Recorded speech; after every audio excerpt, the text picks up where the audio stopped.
The impudence, the audacity, the unmitigated gall of those knuckleheads of liberty podcasters, daring to voice opinions outside the mainstream of accepted thought.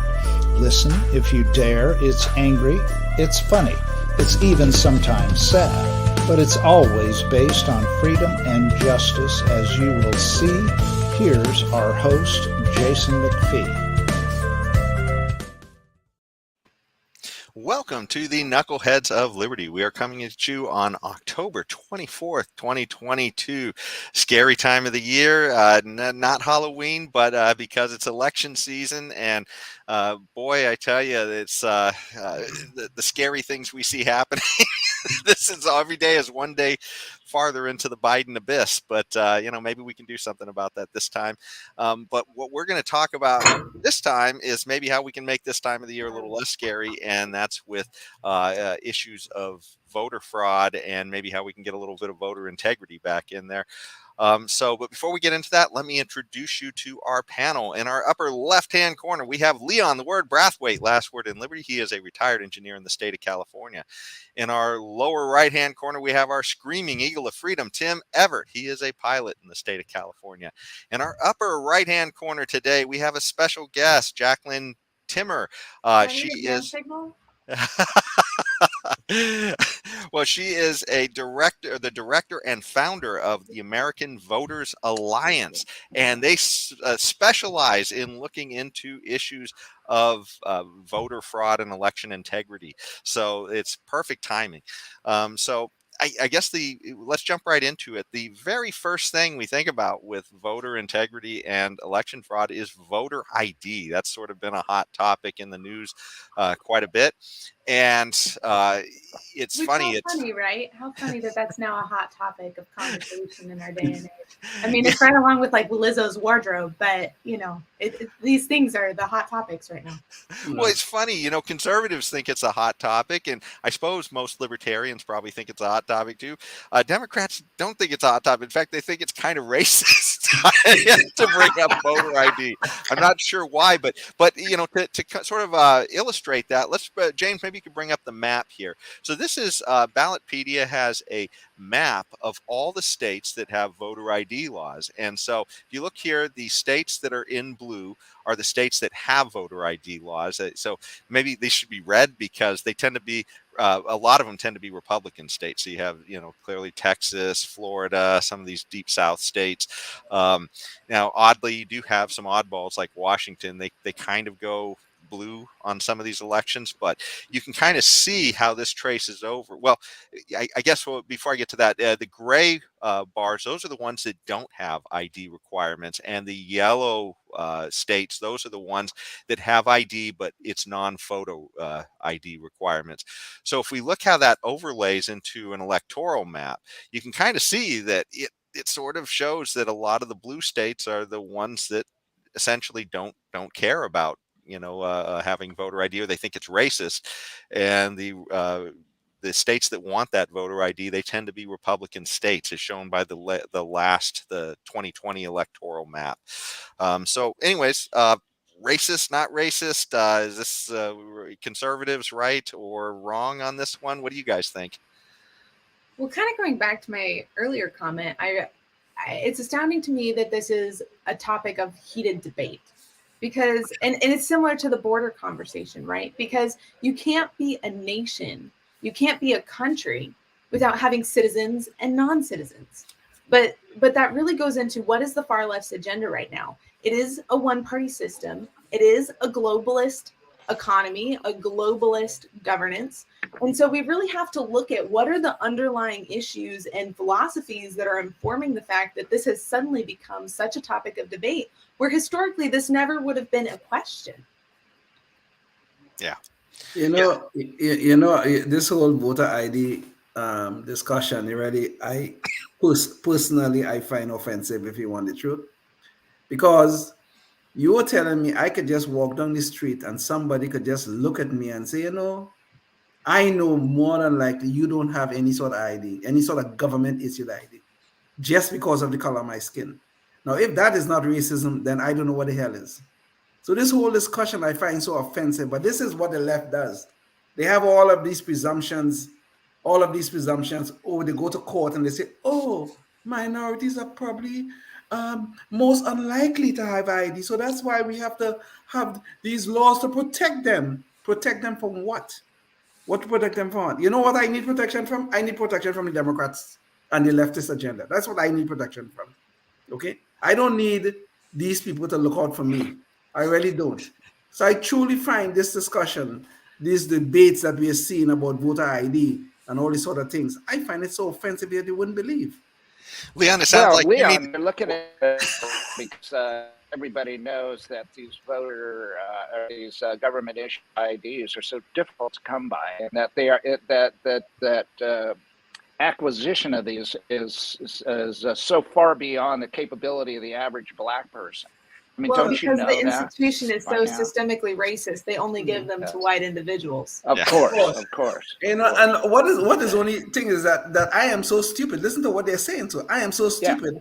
I can't even figure out how to get to the DMV to get a free ID. I'm that stupid. That is what they are saying.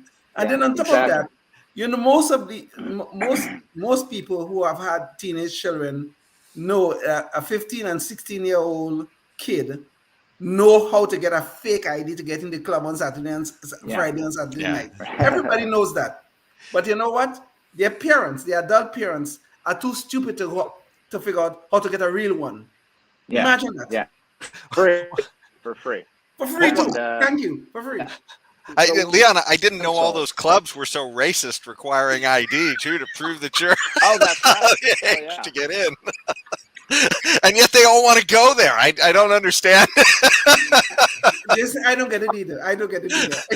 Yeah, I mean, talk about systemic. I mean, here it is. There's a law against drinking if you're under the age of whatever it might be in that state, probably 21 or so. And so to enforce the law, just like Jacqueline mentioned about the border, to enforce your laws related to securing your border and all the other ancillary laws that come from that, your whole law of requiring an ID to go into a club is just right in the same ballpark. Yeah. It is interesting that Jacqueline brought up, the idea of borders and essentially the legitimacy of a nation and such, because that's a part of the issue here around voter IDs, I guess. And maybe James, we could get the visual back up for this one, because I guess there are issues where both legal and illegal. There's issues with migrants voting in some jurisdictions. So in Colorado recently, they had an issue where 30,000 mailers went out to non-citizens, I guess, encouraging them to register to vote. So, I mean, now apparently they're saying it was a mistake and they shouldn't have done it. But it's also one of those states that doesn't have strict photo ID or photo ID laws, I guess, as far as going to the polls. So that's one issue there, where there could just be issues of people who shouldn't be voting or voting.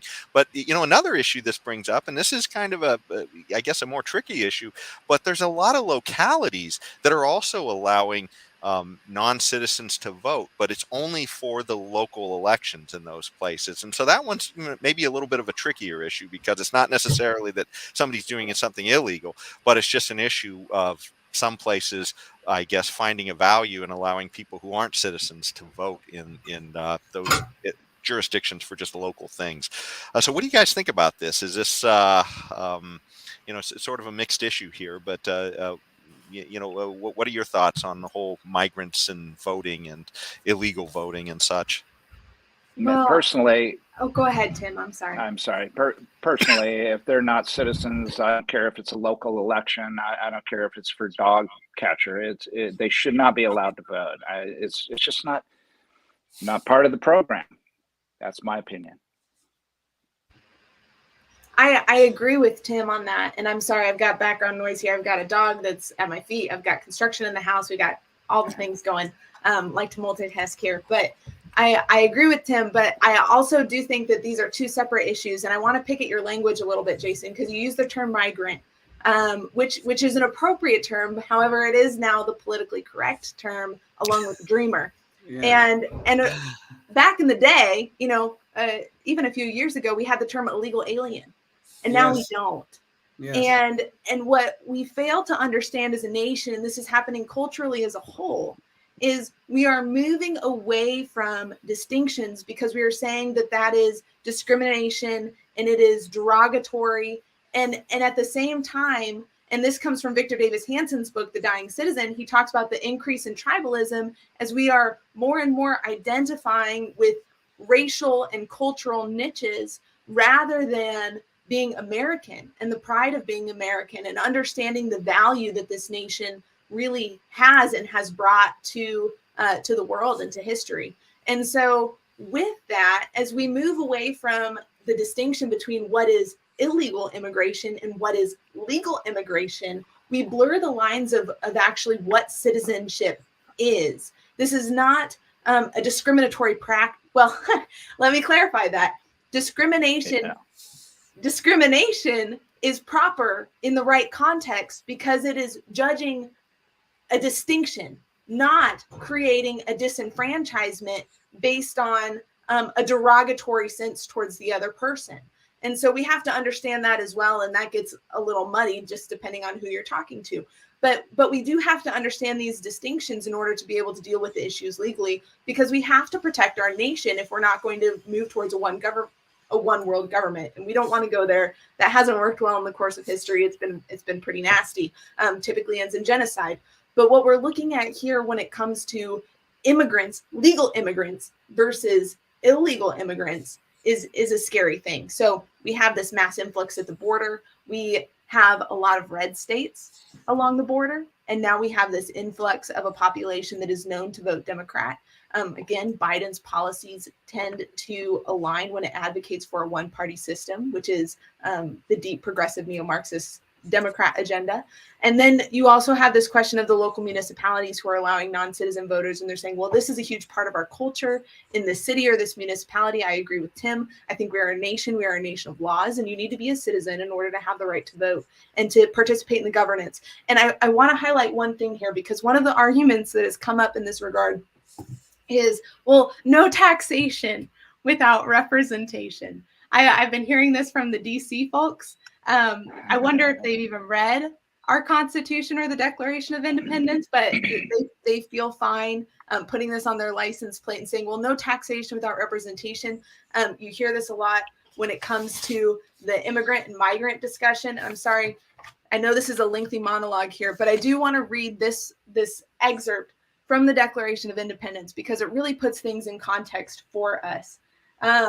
So when in the course of human events, it becomes necessary for one people to dissolve the political bands which have connected it with another, and to assume among the powers of the earth the separate and equal station to which the laws of nature and nature's God entitle them, a decent respect to the opinions of mankind require that we should declare the causes from which impel them to the separation. I'm going to go on here in just a second. But essentially, our founders explained the context for their separation from an unjust government. This was not them saying, we assume authority in a nation in which we have not positioned ourselves underneath the authority or the laws, and therefore we want to engage. It's the complete opposite. It's the turning on its head. And the left does this all the time. And they take things out of context. And so now they're holding on to, well, no taxation without representation. But they don't hold on to, we hold these truths to be self-evident, that all men are created equal. And they separate, they fragment, and then they universalize a contextualized statement out of its context. It's completely false, and it is disenfranchisement to the American people. We have, excuse me, we have rules about who is or is not a citizen. We have rules about that. The Biden administration right now have opened up the southern border, and people are just crossing the border in droves. And then all of a sudden, everybody is pretending, at least some on the left is pretending to be so surprised of the kind of numbers we see in crossing the border. But you just said something, Jacqueline, is again go back to a racist presumption. Okay? That racist presumption is these people who are crossing the border, they are brown people. And brown people have to be Democrats. Another racist presumption. Just like we were talking about with the voter ID. Oh, this poor black man, he cannot have a government issued ID. Poor guy. So we have to protect him. Now the Democrats are looking for votes. So they open up the border, let people cross the border. And of course, in 10, 15 years, these people going to be able to vote or whatever it is. I don't know what the time frame is on that. But they're going to be Democrats. This is the racist presumption that is driving that policy right now. And well, you see this with Lyndon B. Johnson historically. Of course. His policies were to bring the black population back to the Democrat Party by putting them on the welfare state. And then he sent out government workers to encourage family units to break apart so they would be put on the welfare system. Exactly. Slavery and Jim Crow did not break up their black family, It was Lyndon Johnson and the welfare state. The black family was so strong, so strong until those policies. And the leftist agenda, the leftist policies require a welfare class. So how are they going to create that welfare class? Because it requires it. And they're trying to get everybody on the welfare state. I mean, that really is where these policies go because it is a Marxist agenda. Yeah.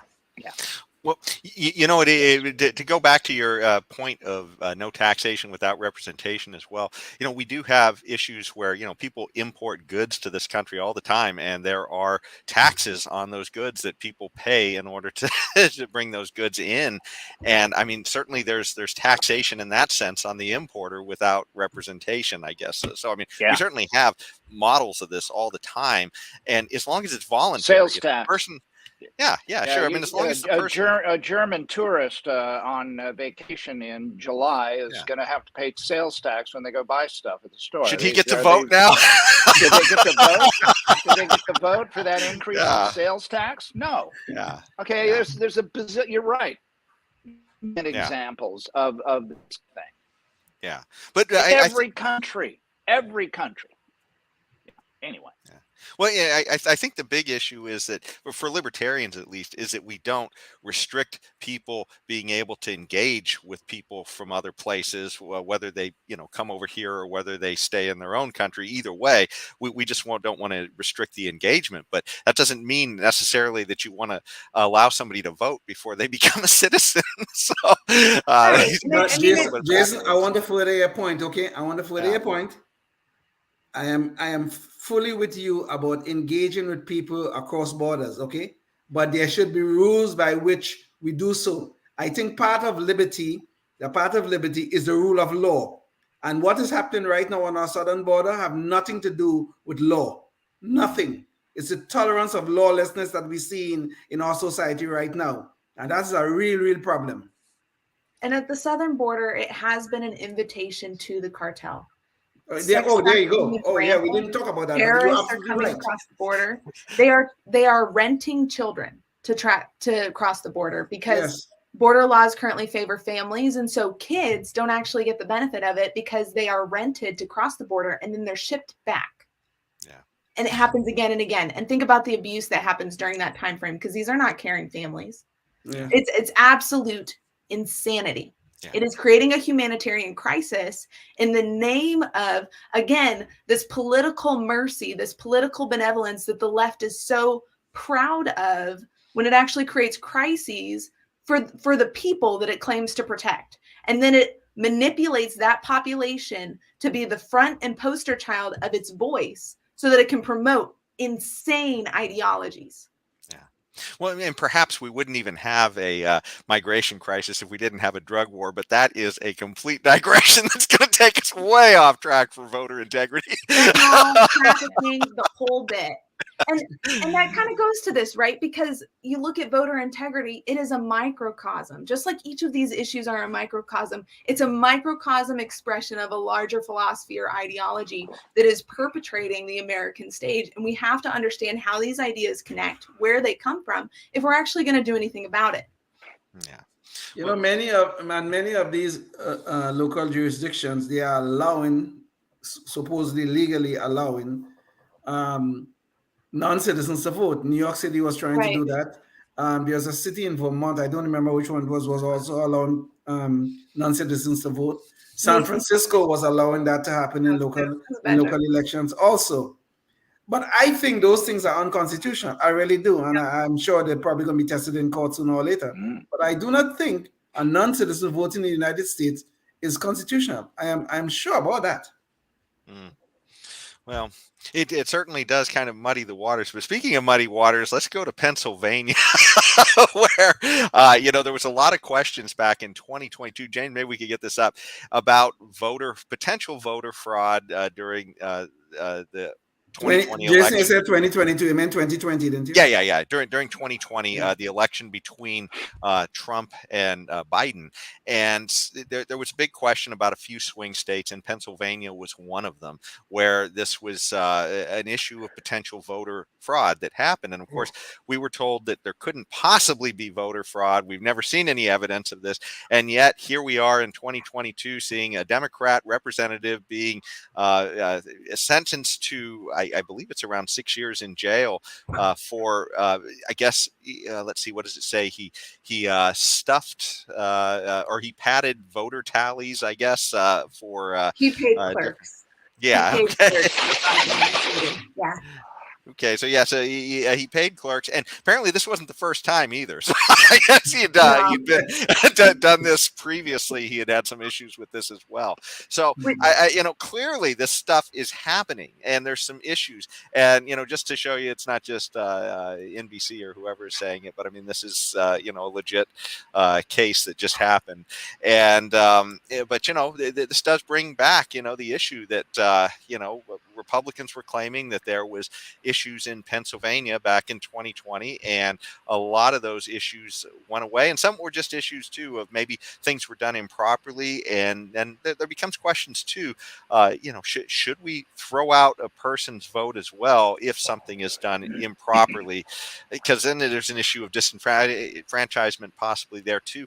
I don't know, but let's throw this up to you guys to talk about it. Clearly, this is an issue where we're seeing some fraud in areas that were hot topics in 2020. The Democrats are very skillful at this. Okay, I mean, I don't mean to pick on them, but it's also true. And you raised that point about disenfranchisement.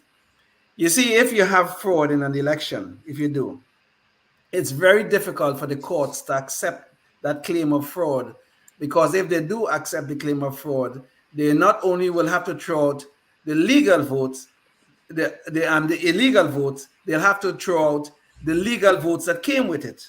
And then that raises all sorts of constitutional issues of whether you could punish a citizen by throwing out a legal vote. Can you punish a citizen when he or she had no part in the fraud that is being claimed? So it raises all sorts of constitutional problems if that could be done. So this is why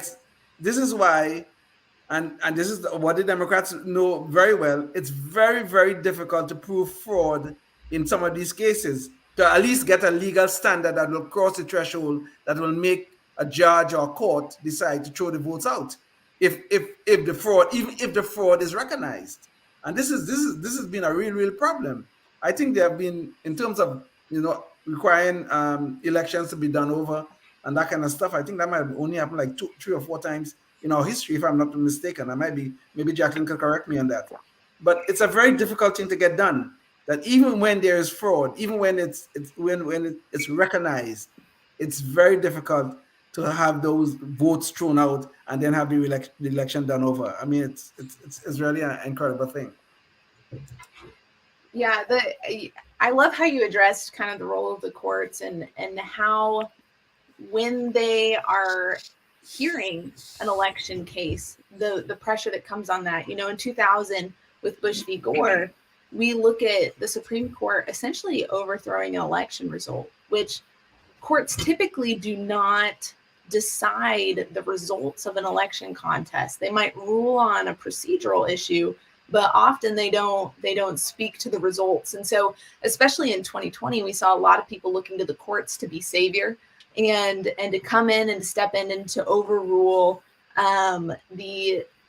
essentially the results. Well, now what we have a lot of courts that are overruling the procedures. We see this in Wisconsin. We've seen it in Pennsylvania. I believe we've even seen it in Delaware and Massachusetts, where courts are coming forward and they're saying, well, actually, these procedures were unlawful, and it is unlawful to conduct elections in this way. And so we have to look at what is the jurisdictional distinction between the state legislature, where the state legislature really should have remedies to election issues in their election code, and a lot of states don't. That's part of why we put forth a model election reform at the American Voters Alliance.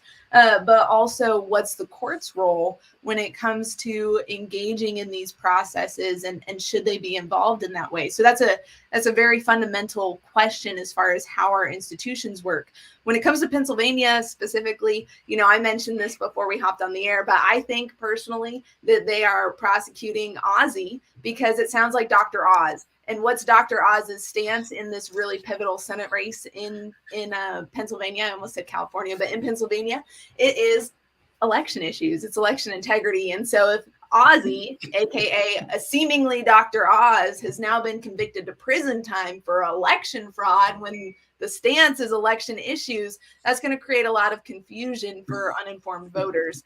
And of course, what's the trend that we see?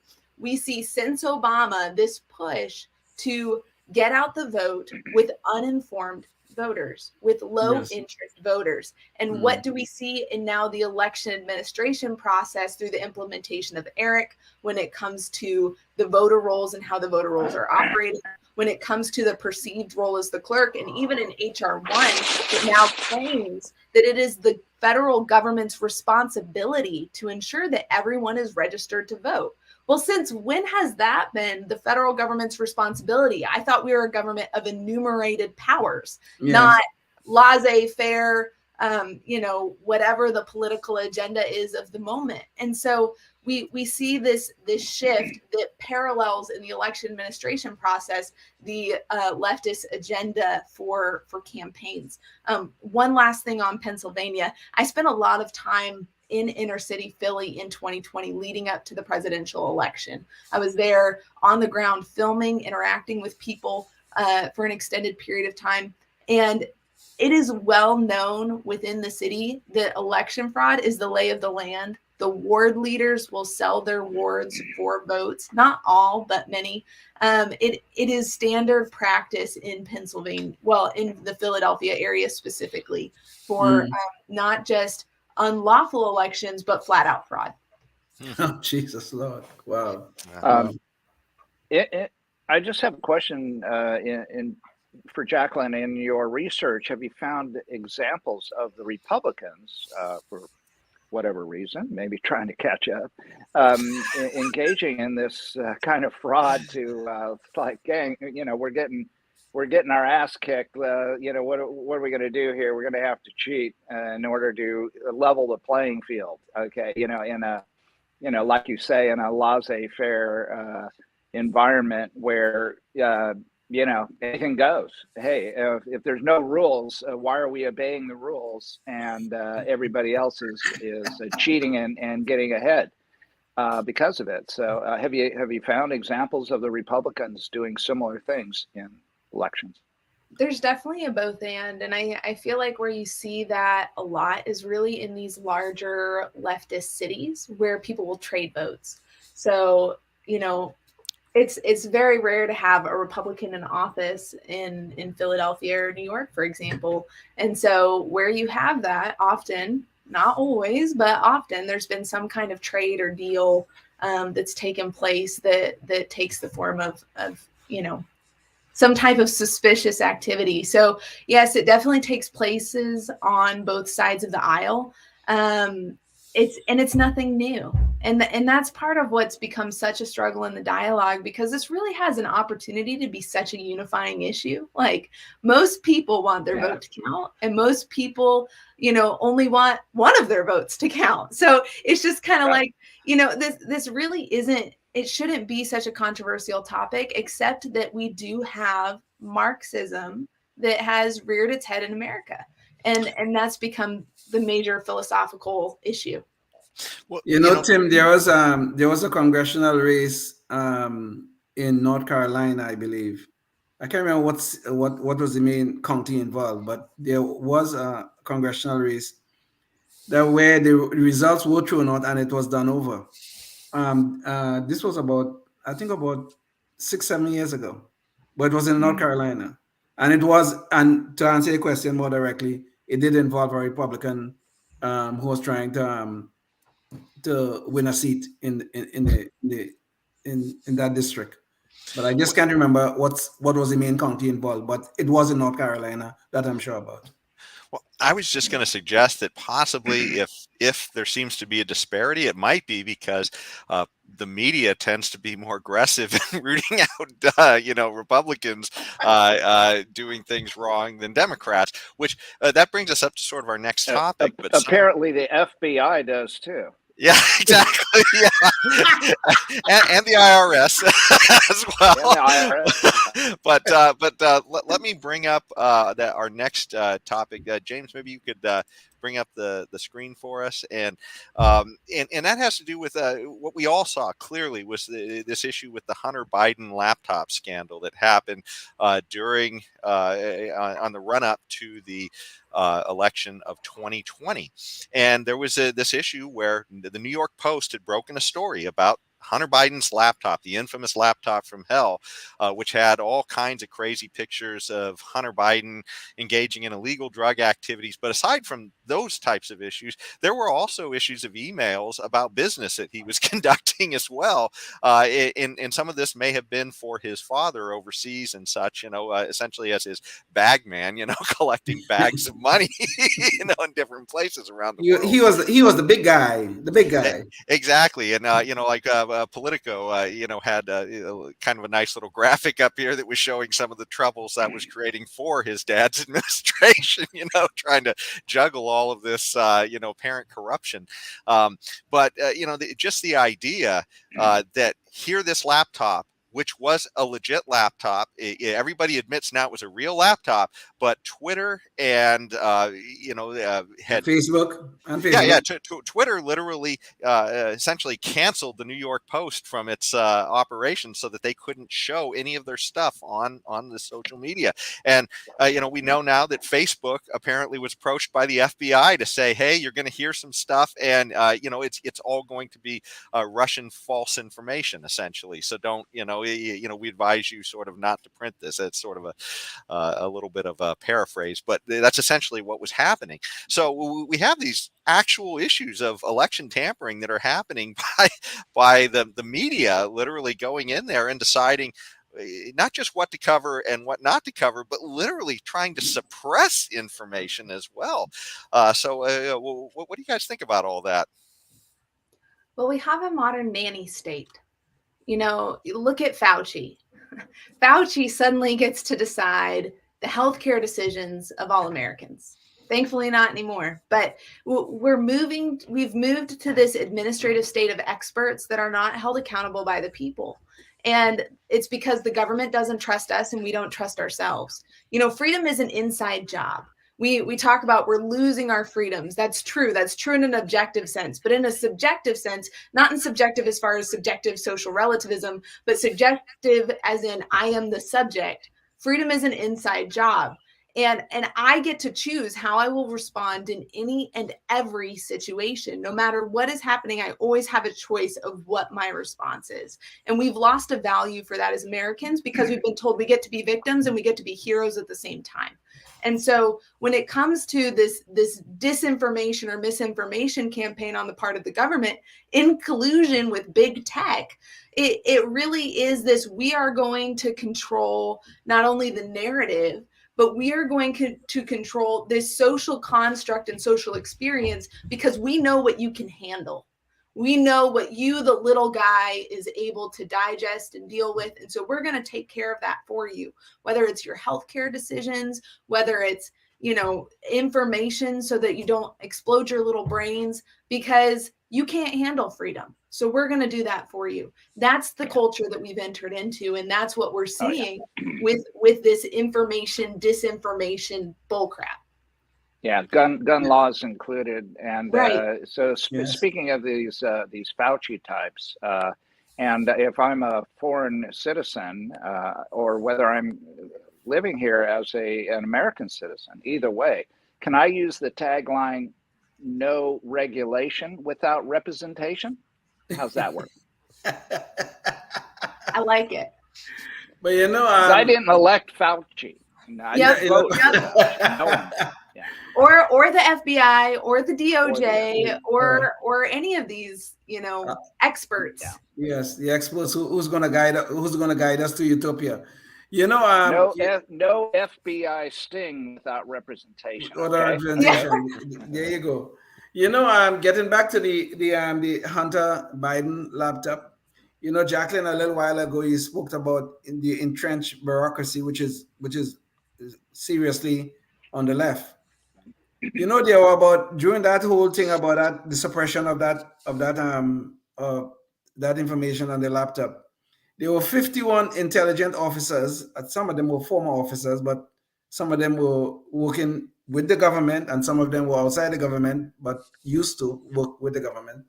51 of them signed a letter saying that laptop was nothing but Russian disinformation, and they knew it was not. Okay, they knew it was not because the FBI already had a laptop at the time that the New York Post broke the story. They knew it was not Russian disinformation, but yet they said that just to make sure that they sway the election in Biden's favor. So here we have government bureaucrats interfering in the outcome of elections. Because if that information was not suppressed, I'm not sure Biden would have made it to the presidency. I'm not sure that he would have. Mm-hmm. Yeah. Well, as far as following up, he would have made it, knowing my friends that are voting for Biden, they hated Trump so much. Yeah. I don't know. Who knows what the election would have happened? There could have been people on the fence, or yeah. You're right. Yeah. You're right. I'm just being. Yeah, there's no amount of evidence that can dissuade from Trump derangement. No. None. I mean, I'm not a Trump supporter myself, but I certainly didn't vote for Biden. I mean, I voted Libertarian. But the issue is that the derangement we see coming from these people is just incredible. I mean, it's like whatever it is Trump does, it's bad. That's right. Part of the issue with that, he's been made into both the scapegoat and the scarecrow. And here's what I mean by that. They're like, well, election issues, what have you. Well, Trump is so evil that it justifies whatever happens. That's what we saw with the New York Times article, right? Yes. And then so they're saying, don't worry about it. It's done. It's over with. That was just to get rid of the mean orange guy. Now what they're saying simultaneously through the January 6th Commission, through the DOJ, the FBI raids, et cetera, which this Mar-a-Lago raid was insane, but we predicted it long before it happened because it was more or less politically inevitable.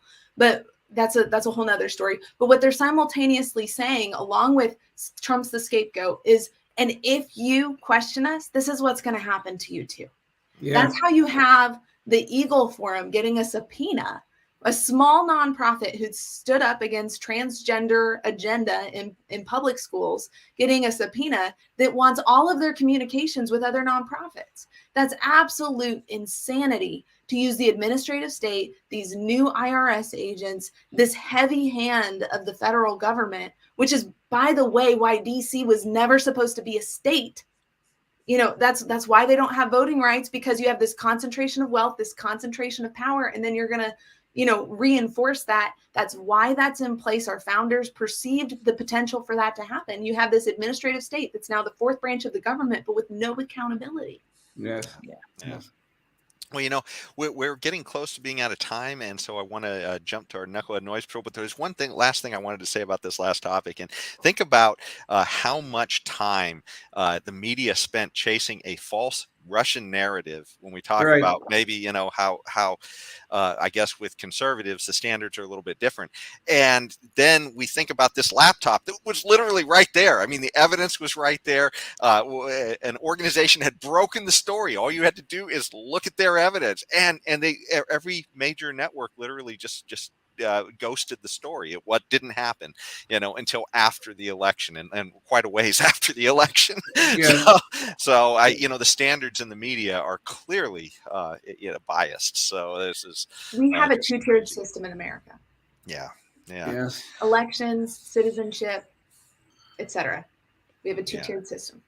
But you see, the thing that is that two-tier system that you're speaking about, Jacqueline, it is leading us down a path where we have selective prosecutions. That's You know, right. you talk about the Trump raid and them the other things, selective prosecution, and on the other hand, we have the tolerance of lawlessness. That's right. Okay? The border is open. We see some things going on in the cities where people have been attacked and murdered, and they let out of prison after with all this with this bail reform and all these sort of things.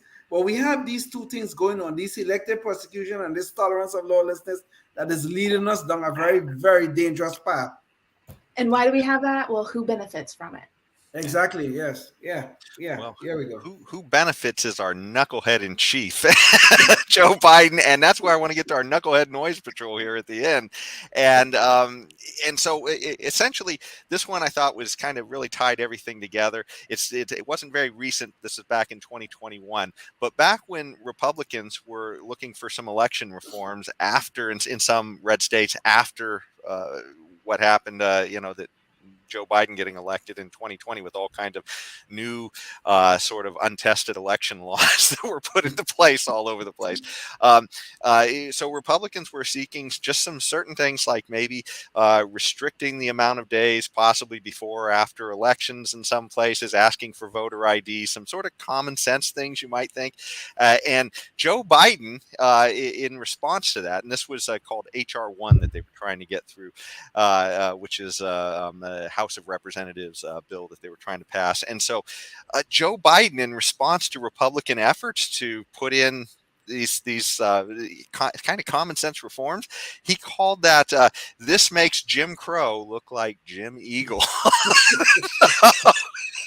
So, I mean, this is kind of where they go. I mean, it's racist. Essentially, if you try and do anything with voting integrity, it's racist. And according to Joe Biden, it's so racist, it's Jim Eagle. So what do you guys think of that? Well, I think we might have said this before. The Democrats will really recognize this thing as Jim Crow, and then it's brother Jim Eagle. They will easily recognize it, and they will know for sure that it is because they're so good at it. Okay, all these Jim Crow laws that we had, when black people couldn't vote and all that kind of stuff and things like that, it was the Democrats doing it.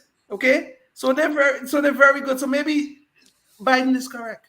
Maybe he's correct. Maybe his brain, which doesn't have very much cognitive function left, maybe he finally figured it out that really and truly our history, that's the Democrats I'm talking about, our history have been so clear and we have been so wonderful at handling our black voters.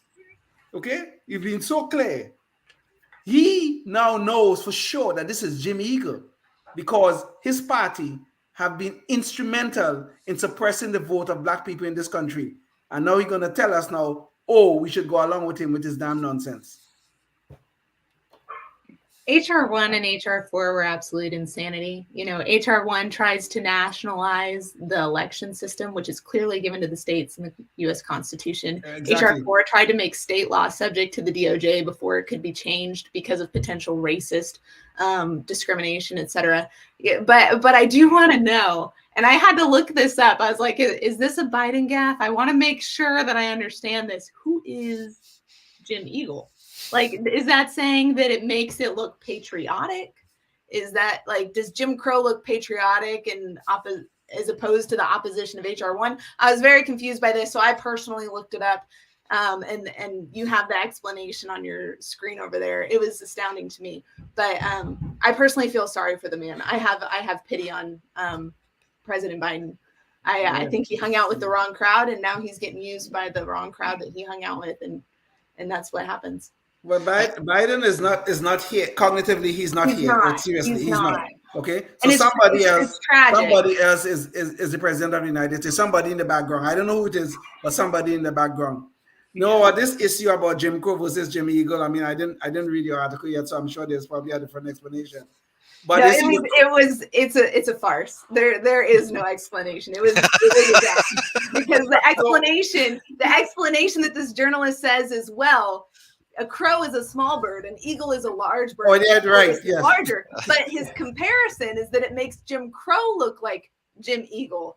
And Yeah. so then that would mean that this is a small thing in comparison to the other thing. So it doesn't even follow logically how they explain this gaffe. So I really enjoyed the article. I thought it was hysterical. Yeah.